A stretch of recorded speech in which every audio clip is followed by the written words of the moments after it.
Let me repeat that. The educational portion that got billed to my insurance was a TED Talk. Are you listening? A TED Talk. Damn.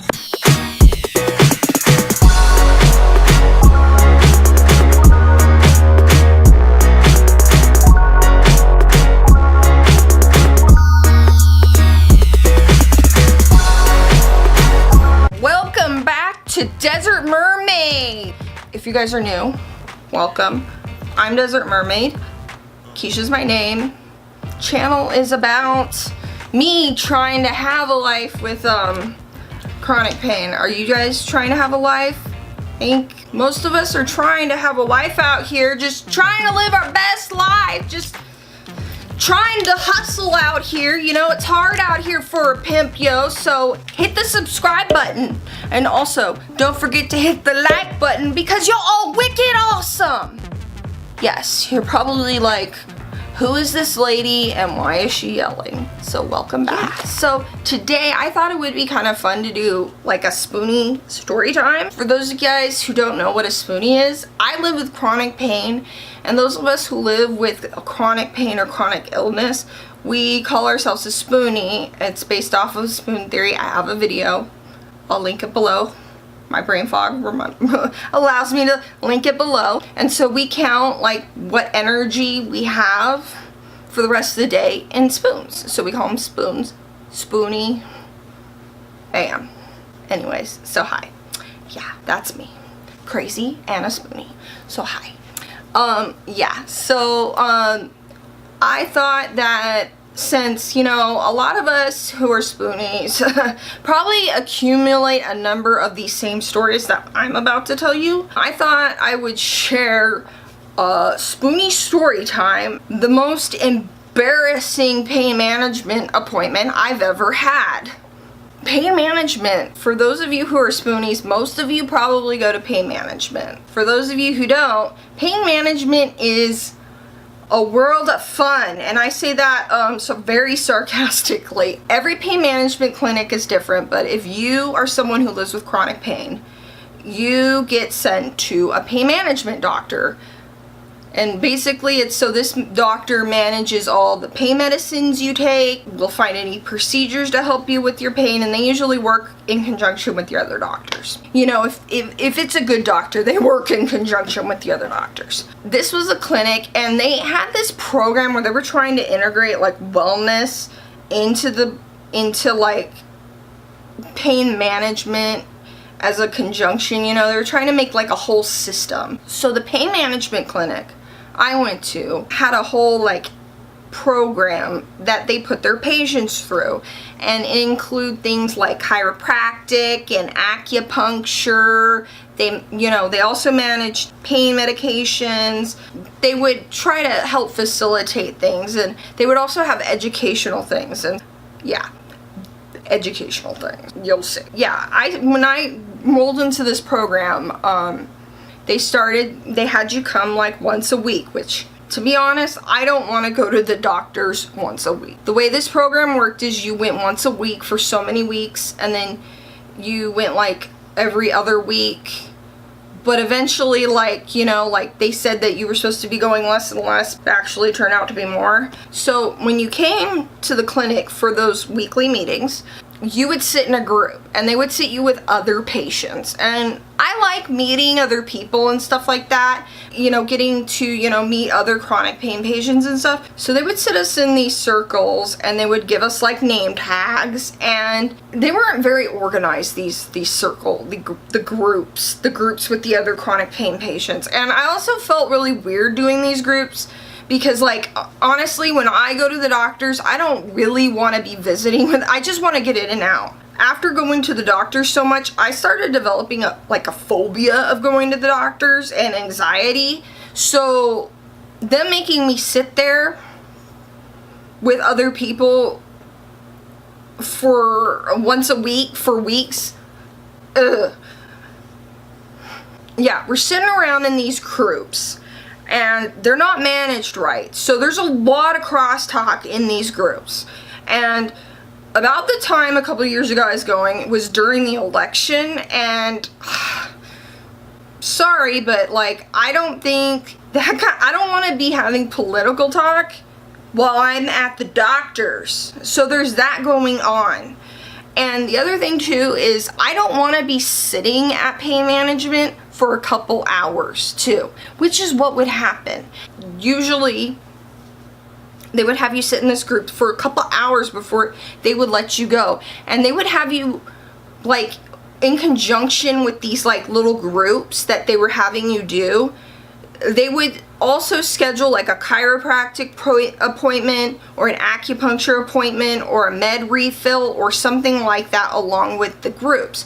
So you were coming, so I would come in for acupuncture, but they would go and sit me in a group. And I'd be like, why am I in this group? And they're like, well, you know, you have an educational before your acupuncture appointment. So it was, I suspect that this was so that they could bill the insurance for an educational appointment as well as like this other appointment, but that's just my conspiracy theory.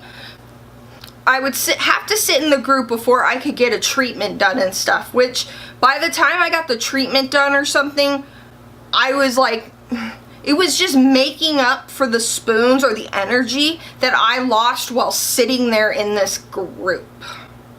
Frustrating. So yeah, groups are fun. So yeah, most of the time they're having you sit in a group, or they were having you sit in a row watching this is the other educational portion was a TED Talk.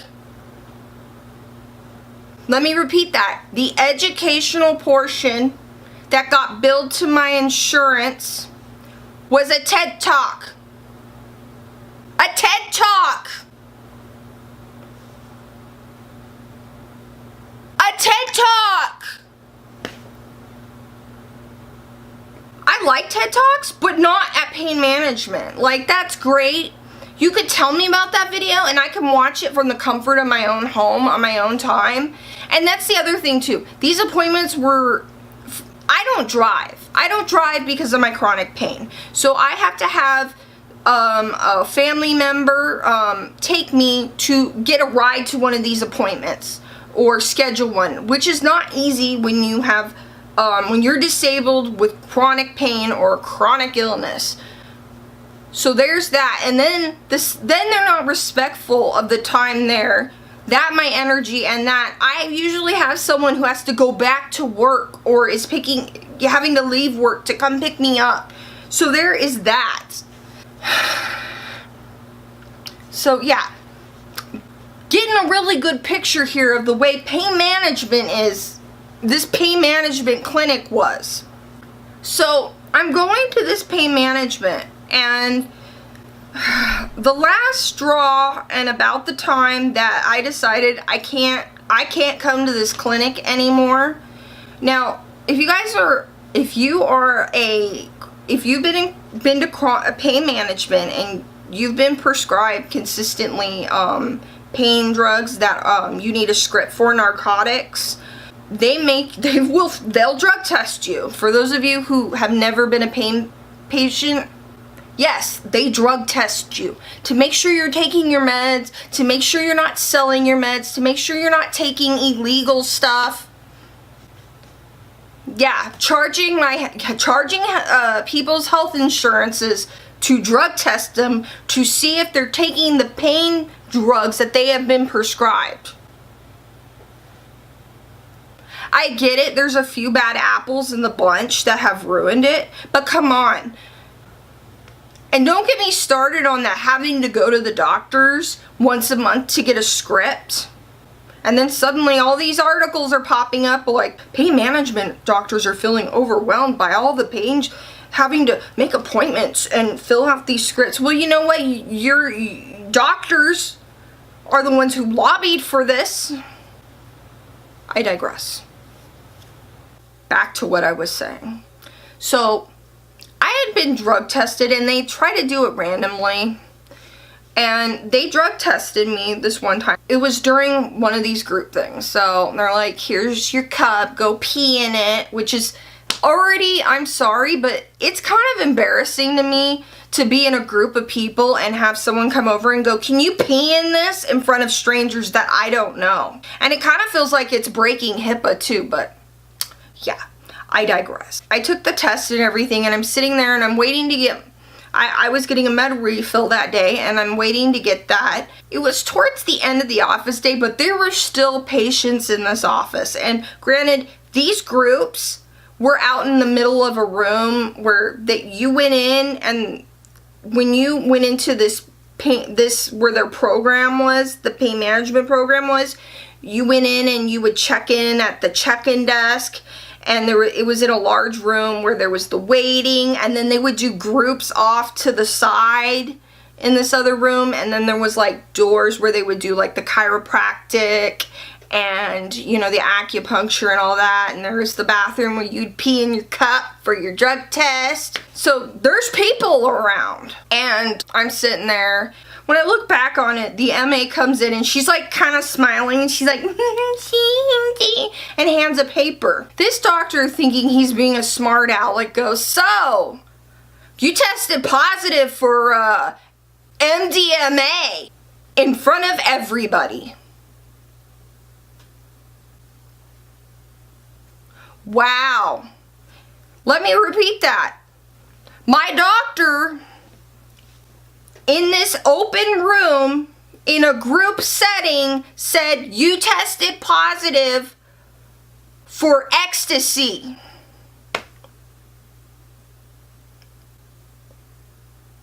And I go, what? And he's like, yeah, you tested positive for MDMA. And he proceeds to not know what MDMA, he goes, well, what is that exactly? And I'm thinking, you're testing me for it, and you're like, I don't know what this is? I go, it's ecstasy. That's a party drug. I go, I've never taken that. And he's like, well, your test says you did. And I go, I didn't. And I'm thinking, like, I had a really, really bad pain week. I wish I remembered. I think I would have remembered if I had had a good time, but I didn't. I had a bad time. For what I understand from documentaries and stuff like that, and what people have said, that you're supposed to have a good time on that drug, and I was not having a good time. I was feeling my pain. So, what?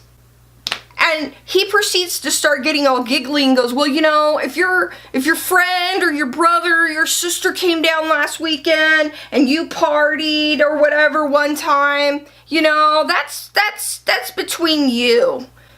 And I'm thinking, but I didn't. And you're saying this in front of other patients in an open room. He just like laughed it up. And I go, no. I didn't take it. I want to know why I tested positive for that. And when I started questioning him, that's when he started getting kind of like, well, you know, like you get false positives and blah, blah, blah. And it probably was just your other drugs interacting. We could send this out to a lab to see what exactly it is. And I go, yes, I want you to send it out to the lab. I want to know why I tested positive for that when I didn't take it. So they told me they were going to send it out to a lab. And miraculously, they didn't. And after I made that commotion, believe it or not, I never got drug tested again there. But shortly after that, I got out of that program, and I was done. I was done. Have you guys ever had a really bad experience with like a doctor like that? Where it was just like, this is kind of crossing the line here? Let me know in the comments. I think on that note, I am going to end here. As always, I'm sending lots of love to all the haters and the lovers. Because maybe if we could be more lovers, we would not say that our patient took MDMA in an open group setting. I love you guys, and I'll see you in my next Desert Mermaid adventure. I love you. Mwah!